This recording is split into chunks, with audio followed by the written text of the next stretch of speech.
December 11th, 1994. Philippine Airlines Flight 434, a Boeing 747 with 293 people on board, is on its way to Tokyo, Japan after departing Manila, Philippines, and making a stop in Cebu, the Philippines. At cruising altitude, still only part of the way through the journey, a bomb goes off in the passenger cabin. One passenger is killed instantly, and 10 others injured in the initial explosion. The plane violently banks to the right, but the autopilot begins compensating for it. The pilots wrestle with the damaged plane that is no longer properly responding to their controls. They declare an emergency and plan to divert to Naha in Okinawa. The pilots realize that they cannot turn the plane with the autopilot and worry that if they disable it, the plane will quickly become uncontrollable. What happened to Philippine 434? Are they able to make it to Okinawa safely? Were the responsible parties caught? Find out on this episode of Black Box Down.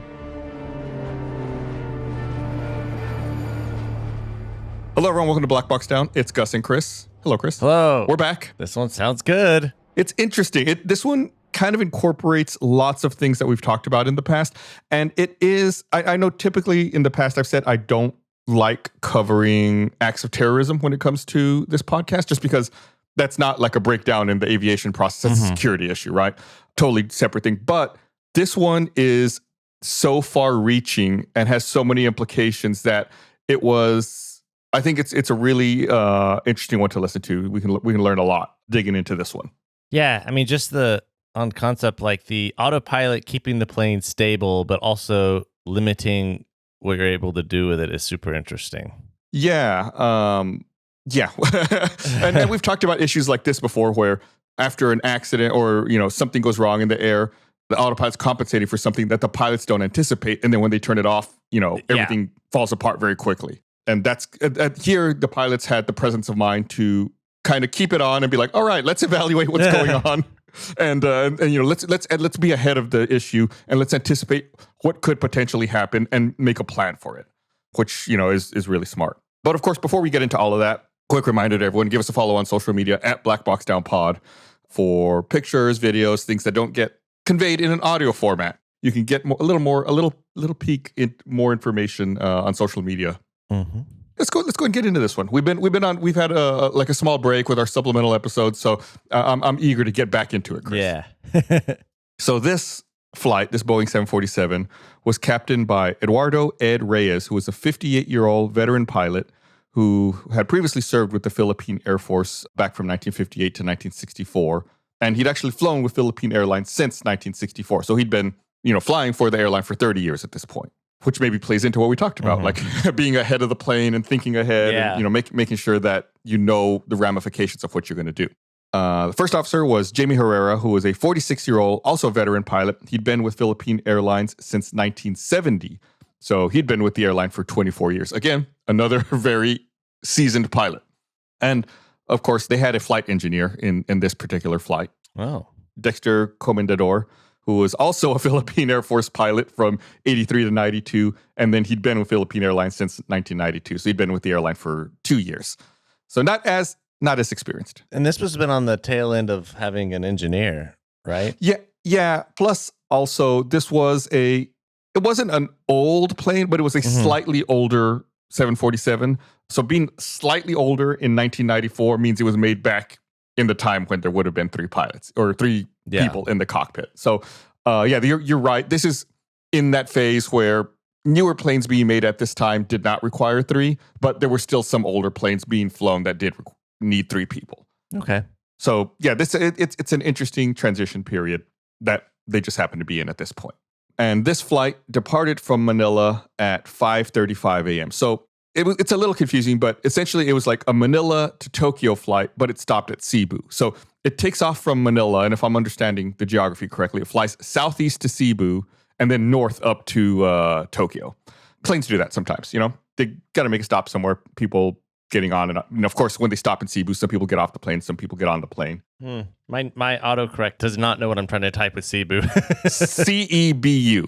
CEBU. And I'm taking a guess. I think that's how you say it. Hopefully, I'm correct. If you live in the Philippines or you speak Tagalog, please let us know on social media. So, unsurprisingly, I'll give a quick spoiler here. A terrorist boarded the flight in Manila from Ninoy Aquino International Airport, which is formerly Manila International Airport, and boarded this flight and then got off the plane in Cebu. Oh, so had left the Correct, left something on the plane. Mm. And this terrorist used a fake Italian name, Armaldo Forlani, which was an incorrect spelling of an Italian politician's name, Arnaldo Forlani. Huh. So there was a fake credentials, fake passport was used to get on this flight, because the person's actual name was Ramzi Ahmed Youssef, and this was a wanted person, which is why he's using fake credentials to try to get on the plane. And we're gonna talk about that in a bit. Okay. So like I said, he got on the plane in Manila and then got off the plane in Cebu, but like you said, he left something behind on the plane. Once the plane was airborne on the first leg from Manila to Cebu, Ramzi Youssef went to the lavatory with his toiletry bag, and he had hidden a bunch of disassembled bomb parts in his toiletry bag. Oh, so like he disassembled it so that it would like get through security easier? Right. And he had hidden some components in everyday containers in his toiletry bag, and he'd hid some of the more suspicious components in the heels of his shoe. Like he'd hid batteries, wiring, and a spark source. Oh. And he put them in the heel of his shoe because it's at a level where metal detectors at the time could not detect. Oh. Which is why, to this day, in some airports, they have you take your shoes off. Right. So he put some of the more suspicious items in the heel of his shoe. Metal detector couldn't detect it. And then some of the other items in, like I said, more mundane containers. And then his timer was a Casio digital watch. The explosive that was used was a stabilized liquid nitroglycerin, which he had put into a bottle of contact lens fluid. Oh, wow. Which is maybe a precursor to why you can't take liquids through airport checkpoints. You wonder lots of times, like, why can't I take liquids through? Why do I have to take my shoes off? A lot of it wasn't explicitly because of this, but this is one of the incidents that led to a lot of those rules being made. You ruined it for everyone. Yeah. Now you fly somewhere, you got to buy your contact lens solution when you get there now. And like we said, he himself was an accomplished forger. So he had made his counterfeit Italian passport with this fake identity. And so, he goes to the lavatory, puts all of this stuff together, finalizes building the bomb, comes out, and then changes seats. He moves from his original seat. This flight was not very full. This leg of the flight was not very full. So he changes seats from the seat he was originally in to a different seat, 26K, because, he asked the flight attendant if he can move, and flight attendant says, yeah, and he, makes up a story about how there's a better view out of that seat, and that's why he wants to move there. But in reality, he knows that 26K on the 747 is directly above the fuel tanks, the center fuel tanks in the plane. So he moved to be by the fuel. Yeah, that way hoping that the bomb would ignite the fuel and cause, the plane to explode. What a turd. Sorry. There's this person, I will say incredibly intelligent. He had a very thorough understanding of how to make bombs. He could make these counterfeit passports. He, had his father was an engineer, so he'd been exposed to, engineering principles from an early age. Very detail-oriented person, as you can tell. You could tell just by this so far. Luckily, however, on this specific plane, the seats weren't aligned exactly how he thought they were. So 26K was not directly over the fuel tanks. The fuel tanks were actually 2 rows behind where he sat. Ha! Yeah, if he had been in seat 28, it would have been a different story. But, luckily for everyone on the plane, his bomb missed the fuel tanks. Which is why at the beginning I said that, the pilots, are able to continue trying to fly the plane. Yeah. Yeah. So if he'd hit it, it would have just ignited all the fuel and just like... Right. It would have been uncontrollable. And then after, he planted that bomb in the life vest. So he under the seat, he just stuck it under the seat. Right. There's like a little bag down there with, life vest. And they tell you that in, the pre-flight briefing the safety briefing that most people ignore. Lots of times that's where your life vest is. And there's a little pouch with a Velcro tab. And he just opened up the Velcro, stuck it in there and closed it back up. Wow. And then after he, planted the bomb in there, he then moved seats again to a different seat. And one of the flight attendants who was on this leg noticed that he kept switching seats during the course of the flight, but she didn't think too much of it and didn't alert anybody about it. But it did stick out in her head. And I remember she also said that she noticed that he didn't eat his breakfast, just something that stuck out in her head. Like I said, this wasn't a super full flight, so anything a passenger does is going to stick out a little more to a flight attendant. Yeah, certainly one who's hopping around and... Yeah. Not eating breakfast. Not eating the breakfast. I mean, I get that. I wouldn't, yeah. at 5:45, I might not eat the breakfast either, but I would tell them not to bring it to me. Yeah. I wouldn't let them bring it out and then not eat it. Most of the time, shopping for birthdays and other celebrations is fun. But when it comes to shopping for those closest to me, it's such a struggle to find a meaningful gift that they'll actually love. Luckily, Aura frames are a great, thoughtful option for any gift-giving occasion. Each Aura frame is thoughtfully designed to fit any decor style with premium touches like stone-inspired textures, hand speckle finishes, and classic matting. Just connect it to Wi-Fi, use the free Aura app to add unlimited pics and videos from anywhere in the world with no fees ever. I've got my frame right here. It's on my desk right next to me. It's so easy to set up. Just takes a couple minutes.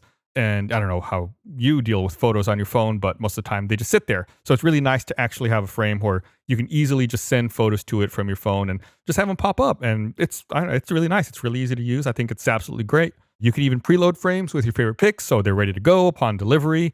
With over 3 million users, it's safe to say that Aura magic is very real.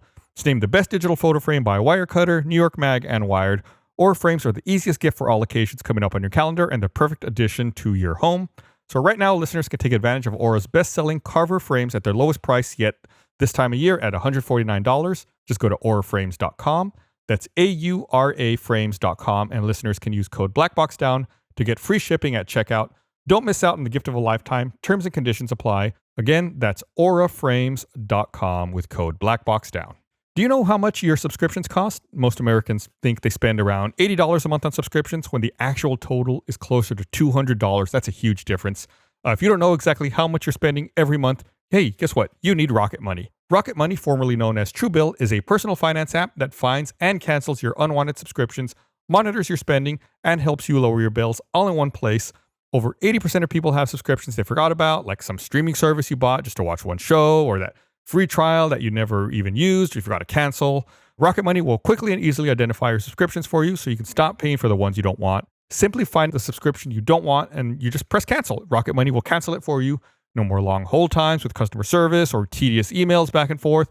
Rocket Money makes canceling subscriptions just as easy as the click of a button. Over 3 million people have used Rocket Money, saving the average person up to $720 a year.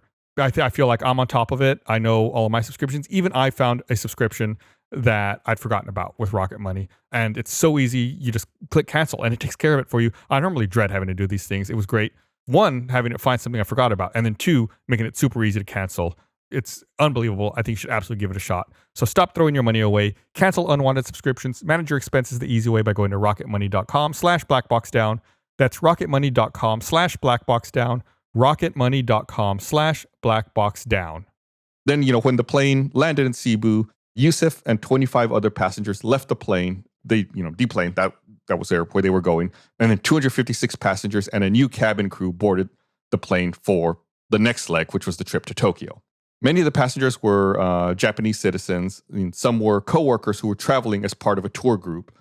And, there were some delays that delayed the departure of the flight from Cebu for 38 minutes. All of the passengers had boarded by 8:30 a.m. And at this point, the bomb had been planted about 2 hours earlier. And when he used that Casio watch to set the timer, Ramzi Yusuf had set it to go off 4 hours from the time he started the timer.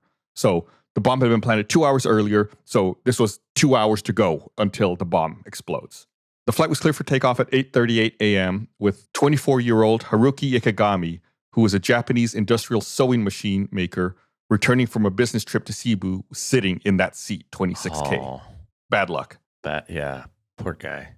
At 11:43 a.m., about an hour and a half from Tokyo, the bomb exploded while Flight 434 was at cruising altitude on autopilot at 33,000 feet above the Japanese island of Minabe Daito, which is near Okinawa and about 260 miles or 420 kilometers southwest of Tokyo. When the bomb exploded, it claimed the life of Ikegami, whose body actually kind of dampened the blast. Oh. The way that the bomb exploded, the way it released its energy and the way it was placed, the forces went up and down, like up through the seat and then down through the floor. But because he was above it. Right, because his body absorbed a lot of that upper explosion force. Oh my goodness, that must have been... It's terrible. Yeah. And it created a hole in the floor of the plane where he was sitting as well. Investigators say that if the bomb had been placed sideways, the explosive force would have punched out through the side of the plane, through the wall, and that would have caused a catastrophic decompression. Yeah. So there was no like breach of like fuselage of the plane? Correct. Other than the floor, but that's not the outer skin of the plane. Yeah. And I think the reason that the bomb was placed in this position to go up and down is Ramzi Youssef thought the fuel tank would have been directly below and was trying to ignite the fuel tank. Yeah. But like we said, in this specific layout of seats, the fuel tank was 2 rows behind. So in addition to Haruki Ikegami, 10 passengers in adjacent seats were also injured by the blast. And the hole in the floor was about a 2 square foot size hole leading to the cargo hold, 2 rows forward of the center fuel tank. Yeah, watching interviews with the flight attendants who were working on this flight, they say that, the bomb goes off and everyone's not quite sure what happens. And that, and actually people who were on the flight, spoiler, they do manage to land the flight. Almost everyone survives. The people who were on the flight say that after the bomb went off, it felt like there was extra pressure in the plane because since the fuselage didn't breach, there's all this extra pressure in there, like air pressure. So that was really a weird sensation. Oh, because the bomb went off and there was like more, I guess, pressurized air. Pressurized, yeah. So like, that's interesting.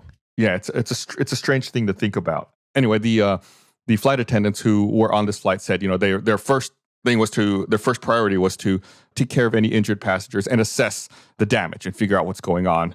And so, they start moving people who were injured, and they said that they realized very quickly that the passenger who was sitting in 26K was deceased, but they still put an oxygen mask on him and cover him with a blanket and act like they're attending to him just to try to keep people calm. Yeah. Okay.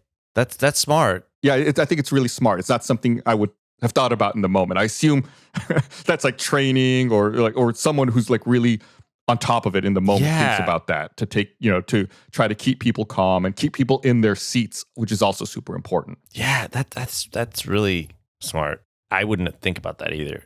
Yeah, and I'm sure it does help to calm the people. And also, the people who are injured by the blast are the people immediately sitting around there. So they move them away so everyone's a little further, just begin immediately trying to attend to everyone's injuries. So, I talked about this pressure that comes out from the bomb as it explodes. And this expansion of like air pressure from the explosion actually severed a number of control cables in the ceiling. Oh, the pressure. Right. Not the pressure explosion, the pressure. An explosion is pressure. Yeah. Just lots of times you associate like a fire or shrapnel or something else. But at its heart, an explosion is just pressure, like a rapid pressure wave that expands out. Yeah, I guess so. I've never thought about it that way, but yeah. So this pressure wave severs control cables in the ceiling. And these control cables that are in the ceiling are linked to the plane's right aileron. And the ailerons are like the little... I want to say they're the little flaps on the wing, but they're not the flaps. I was going to say little flappies. Yeah, but the flaps are a separate component. The ailerons go up or down to help the plane bank. Yeah. The flaps are used typically in landing and takeoff to allow the plane to maneuver at lower speeds. So the ailerons are what cause the plane to bank left and right. You can think of it like making turns. And it also severed some of the cables that connected the steering controls of both the captain and the first officer. So which is why I mentioned that they were having trouble controlling it and making the plane turn. And the initial blast caused the aircraft to bank hard to the right, which was immediately corrected by the autopilot. The Captain Reyes, asked the systems engineer, Dexter Comendador, to survey the blast area and check for damage, while Reyes placed the Mayday call. So, he sends the flight engineer back to, take a look. What happened in the cabin? What's going on? Give him a report. Again, we talk about like crew resource management, right? Like using the resources that are available to you to figure out what's going on. And when Reyes, places his Mayday call, he requests landing at Naha Airport in Okinawa, which is closer. They're trying to get on the ground as quickly as possible. Due to the delay in takeoff from Cebu, the plane was not as far out to sea as anticipated. So Naha was a lot closer than it would have been. If they hadn't been delayed, they would have been way further out in the sea at this point. Okay, well that's good. And they're aware that it was a bomb, right? I don't know that they know 100% that it's a bomb, but I think they have a very strong suspicion that a bomb went off. So that's why they send the flight engineer back, like, hey, go verify what's going on. Let us know. So Captain Reyes disengaged the autopilot despite fear that the aircraft would bank right again and the crew would lose control of the aircraft. Because of the pressing need to land quickly and attend to the injured and inspect the airplane for additional damage, Reyes instructed First Officer Jamie Herrera to take hold of his own controls, and then Reyes deactivated the autopilot. They said that, they were very scared at this point because they knew that after the initial impact, explosion, the plane banked hard to the right, and they didn't know, once they, what's the autopilot doing to compensate? Is there some kind of control problem? Yeah. When they disable it, is it going to immediately bank hard to the right again? So, in interviews, the pilots say that, they counted down from 3, like 3, 2, 1, disengage, like both, being very careful to fight the plane if they needed to. Wow. This is like a movie. Yeah, these guys, really, really did a great job. So they disabled the autopilot. However, the aircraft failed to respond to steering inputs from either controls due to the damaged cables. Yeah. Right. I feel like I should also make a quick side note. They tried to steer the airplane with the autopilot on as well, like by moving the heading bug, and it wasn't responding. So they couldn't turn it with the autopilot, which is why they disable it. And now they're trying to move their controls, and they can't turn it with their controls. Man, what a puzzle. It's so many things going on.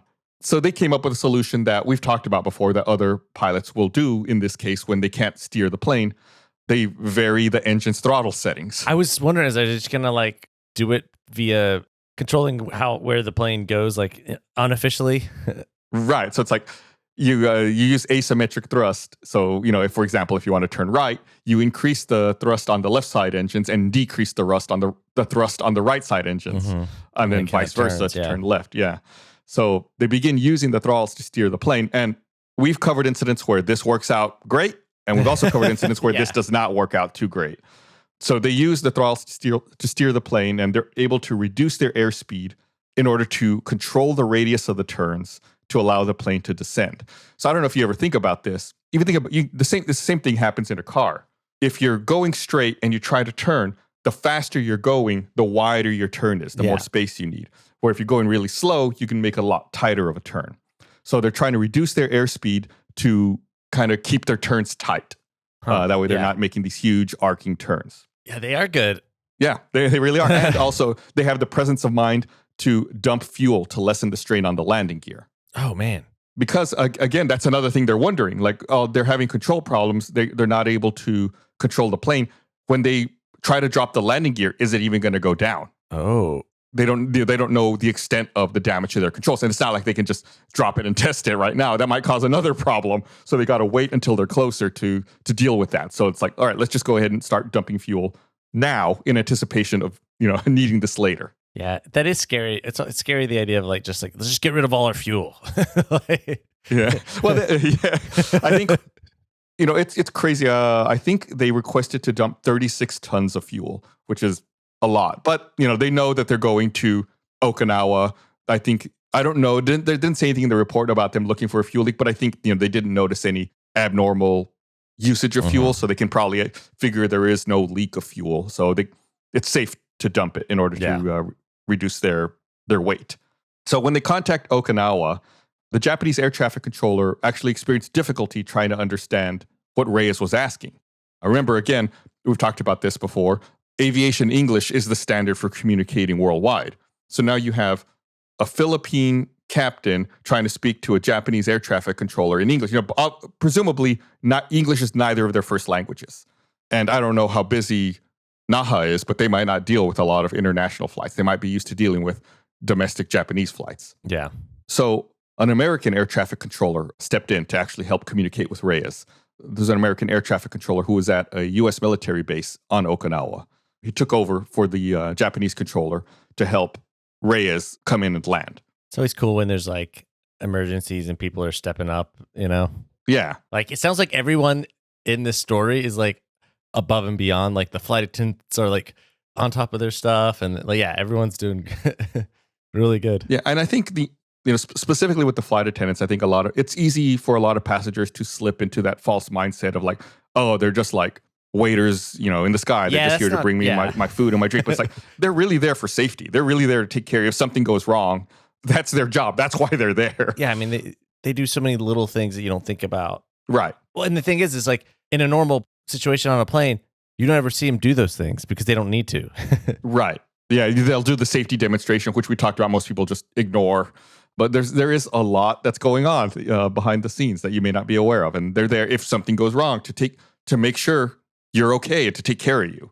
That American air traffic controller who was on that military base also helped coordinate an Air Force Learjet to fly towards this Philippine Airlines flight to visually check for damage on the outer hull of the plane and to help them verify that their landing gear was in place. Nice. Like a movie, everyone's like stepping up. It's just cool. Lots of tension. And while this was going on, the autopilot had actually also stopped responding to Reyes' commands, and the aircraft had flown past Okinawa. So that's when they're using that asymmetric thrust to make this turn to get it back around towards Okinawa. So Captain Eduardo Reyes and crew made an emergency landing at Okinawa's Naha Airport at 12:45 p.m., 1 hour after the bomb exploded. And passengers who were on this plane said that they were really nervous because when the captain first came on and, told them that they were going to make an emergency landing in Okinawa, he told them that they would be landing in about 20 minutes. But it ended up taking an hour to land because they were having to figure out how to maneuver the plane, how to control it, how to dump fuel, and get everything ready in order to land. So the passengers were getting extremely nervous that they hadn't landed yet. And, it had been an hour. Well, good thing they didn't dump too much fuel. Yeah, true. So the captain, the crew ended up saving 272 passengers and 20 crew. The only fatality was the man who was sitting on the seat, 26K. Wow.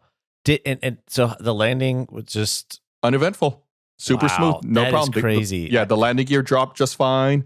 They were able to stop the plane, and they lined up good with just the asymmetric thrust, which is crazy to me, Chris. That just sounds like such a. It sounds like I don't know. I'm imagining in Interstellar when they're like the things are spinning. It's like do do do do do do do do do, and it's like I'm gonna do it. It's like that's crazy. yeah. That's really good because that's how they match that up in the movie, right? Like they're trying to match the rotational speed. Yeah. So I mean, hats off to them. What an amazing accomplishment to save everyone on that plane. The only fatality was unfortunately the person who had the bad luck of sitting on the seat where Ramzi Youssef had planted that bomb. And even then, he still helped save everyone. Yeah. That's definitely a way to think about it. Yeah, it's really unfortunate, but the fact that he was sitting there could potentially have saved everyone else. Yeah, it's really awful that he died in this, but his body absorbed a lot of that impact, which potentially would have caused even more damage. So, a lot of these things are really complicated, and this is no exception. The aircraft became a crime scene under Japanese law, even though, it's over international waters. Where does it, the plane's bound for Japan, it lands in Japan. So the Japanese officials are the ones who investigate, and they find bomb fragments in and around the blast zone, as well as the lower half of Ikegami's body. And this provided clues for the investigators. And this seems also kind of crazy to me. They look at all of the parts, because it's not just bomb fragments, it's also pieces of plane. They have to go through every fragment and identify it. Like, is this a piece of a plane or not? Wow. If it's not part of the plane, it's probably bomb. So it's like every single little piece, trying to find everything and sort it all out to figure out what's what. Different way to think of a puzzle. Yeah, for sure. It's a literal puzzle and also a mental puzzle. Yeah. So as they're separating all of these pieces, they are able to figure out that the batteries used in the bomb are sold only in the Philippines. So they know that this was assembled in the Philippines. So they work their way backwards to that. And I'm going to jump ahead a little bit here. Give a quick spoiler. U.S. prosecutors said the device was a Mark II PETN microbomb, which was constructed using Casio digital watches. And you may ask why U.S. prosecutors are involved in this. I just said that's what I was about to ask. Yeah, a Japanese investigation, a Japanese law. There's a Philippines airline. I guess the United States military was involved with the air traffic controller side. This was a test. What? This bomb was a test for a larger plot called the Bojinka plot.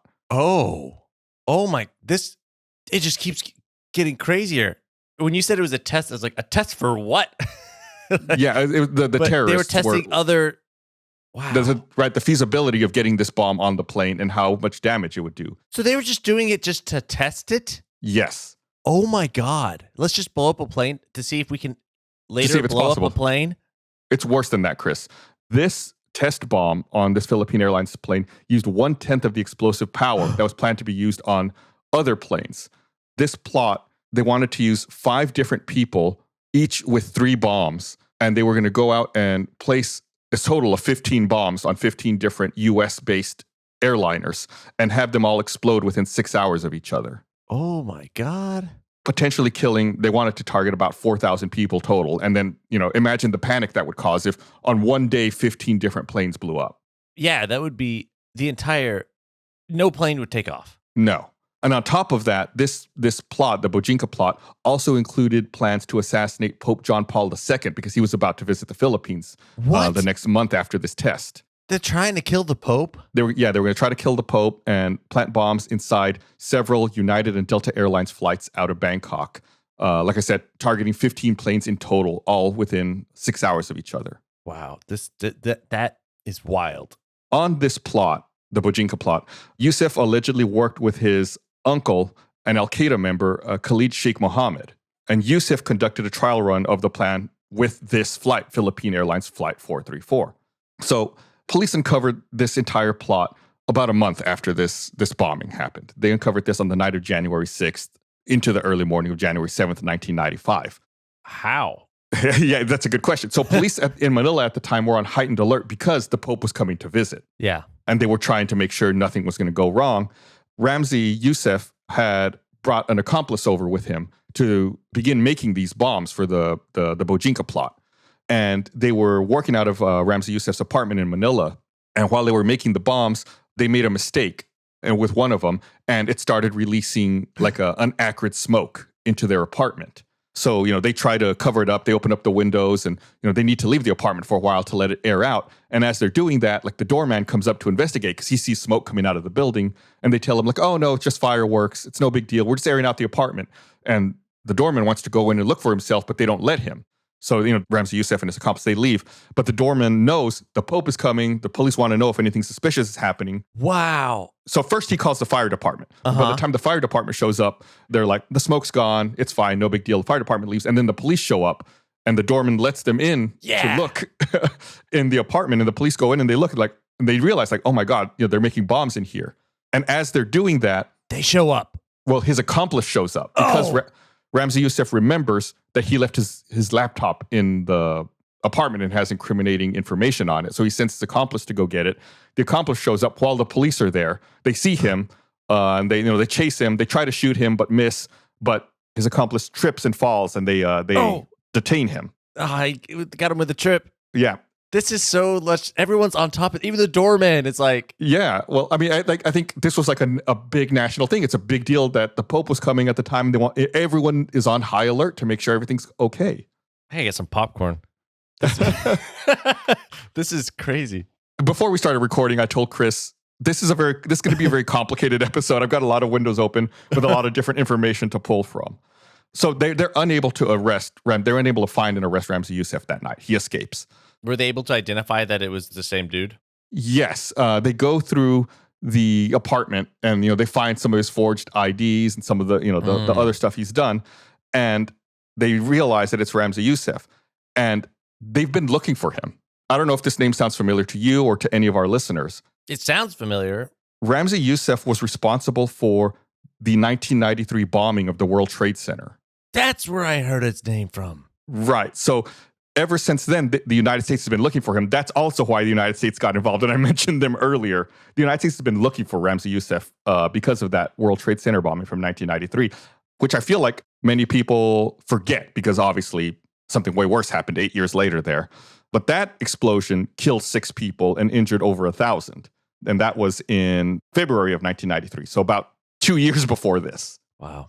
So about a month later, on February 7th, 1995, agents of Pakistan's Inner Service Intelligence and special agents of the U.S. Diplomatic Security Service raided room 16 in the Sukhasa guest house in Islamabad, Pakistan, and captured Youssef before he could move to Peshawar. And during the raid, agents found Delta and United Airlines flight schedules and bomb components in children's toys. he was extradited back to the United States to face trial within the New York Supreme Court. And he was given a life sentence with an additional 240 years. And he's still incarcerated at this point, actually, in the United States. What about the other people in the plot? Or was it just that guy? Oh, so this was, that was specifically about Ramzi Youssef. Okay. So on September 5th, 1996, Youssef and 2 co-conspirators were convicted for their role in the Bojinka plot, which was the one we were talking about. And they were sentenced by U.S. District Court Judge Kevin Duffy to life in prison without parole. And then a year after that, on November 12th, 1997, Youssef was found guilty of masterminding the 1993 World Trade Center bombing. Then on January 8th, 1998, Judge Duffy found Youssef guilty of plotting a seditious conspiracy to bomb the World Trade Center and sentenced Youssef to life plus 240 years in prison for both bombings. So he's got a lot of life sentences. Yeah. He recommended that Youssef's entire sentence be served in solitary confinement. Oh, man. Yeah, he's currently incarcerated at the Supermax U.S. Federal Penitentiary in Florence, Colorado. He shares a cell block that's actually commonly referred to as Bomber's Row with Terry Nichols, Eric Rudolph, and before his transfer in late 2021, Ted Kaczynski. Did they get to like talk? No, I think they're they're all in solitary confinement. I think they just all keep them. I think this is presumably, if I had to guess, like the most secure lockdown portion of the prison. So they put them all in there. Yeah. So you can see now why I wanted to kind of talk about this one. It's not only this one incident, it had security implications, that we still deal with today when it comes to shoes and liquids. It's security screenings. This is just a crazy incident. This is just crazy. Yeah. It ties into the 1993 World Trade Center bombing, which, like I said, I think gets overlooked quite a bit. It deals with Al Qaeda, which, at the time maybe didn't pique anyone's interest, but, years later became a very big deal. Just absolutely far-ranging bombing terrorist plot. The flight deck and cabin crew members were commended by the president of the Philippines, Fidel Ramos, for their professional handling of a potentially disastrous situation. Mm-hmm. They all went their separate ways following the incident. Ed Reyes transferred to Cebu Pacific to work as an administrative check pilot, flight instructor, and DC-9 captain until his retirement in 2002. He served as board secretary and director of Airlink International Aviation School and worked as an aviation course professor in the same institution until his death on February 14th, 2007 from prostate cancer. Gus, I feel like this is like the end of the movie where they're like giving the updates. Yeah. You see the picture of the real life person next to the actor who played them. Yeah. That's what I feel like is happening right now. Yeah. First Officer Jamie Herrera was later promoted to captain and continued to fly for Philippine Airlines until his retirement in 2008. He passed away March 27th, 2021 at the age of 73.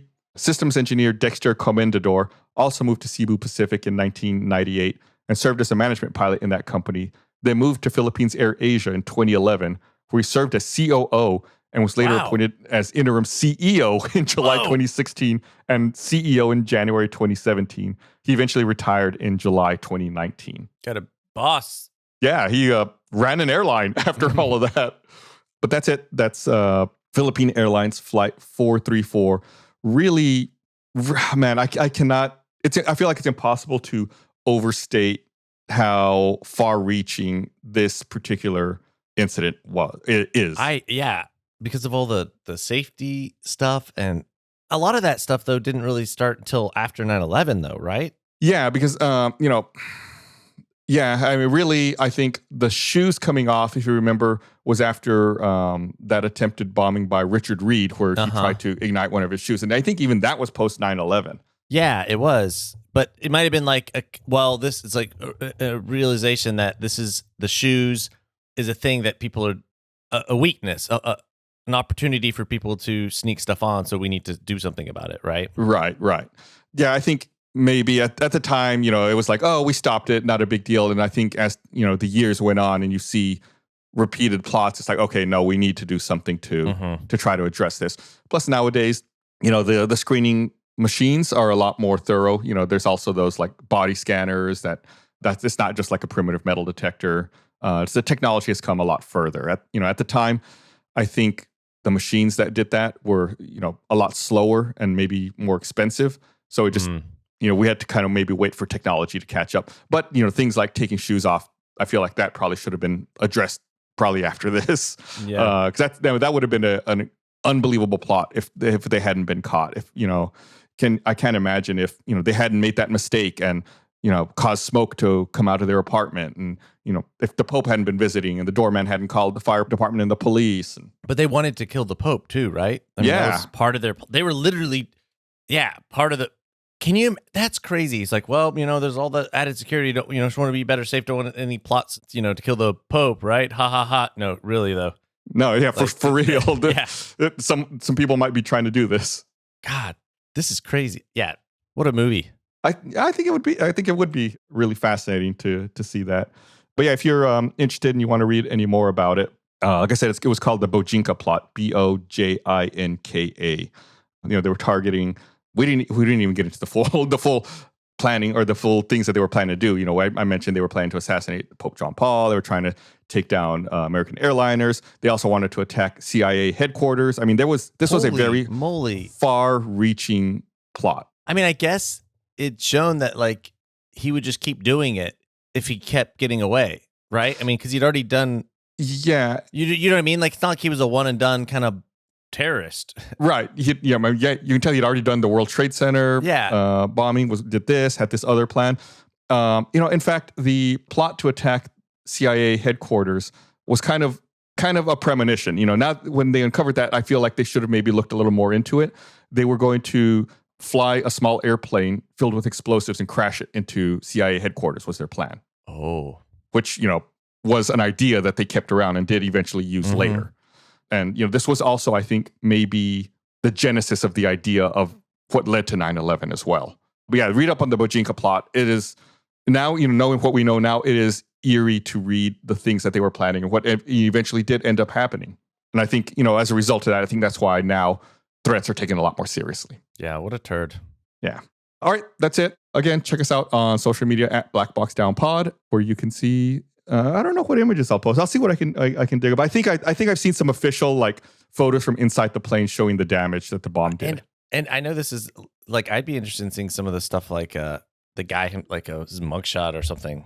Oh, okay, yeah. One thing too that I want to mention, we had a follow up. Did we talk about that? The follow up? Oh yeah, we had a listener who speaks Portuguese, who is Brazilian, reach out and give us a follow-up to an incident we covered with the Chapecoense soccer team that we did an episode several episodes ago about. And since this listener speaks Portuguese, was able to translate a lot of updates to the story that we were unaware of, and we were able to talk about that in our first class episode that we released a couple of weeks ago as well, which you can listen to if you want to get episodes early, ad-free, and special bonus episodes like that. You can either sign up in Apple Podcasts and Spotify or by going to blackboxdownpod.com. Yeah. And that just directly supports the show. It's helpful. If you're able to do it, thank you. Yeah. If not, we hope you enjoy every other episode. Also, thank you. All right. Well, we'll see you guys next week. Bye. Bye.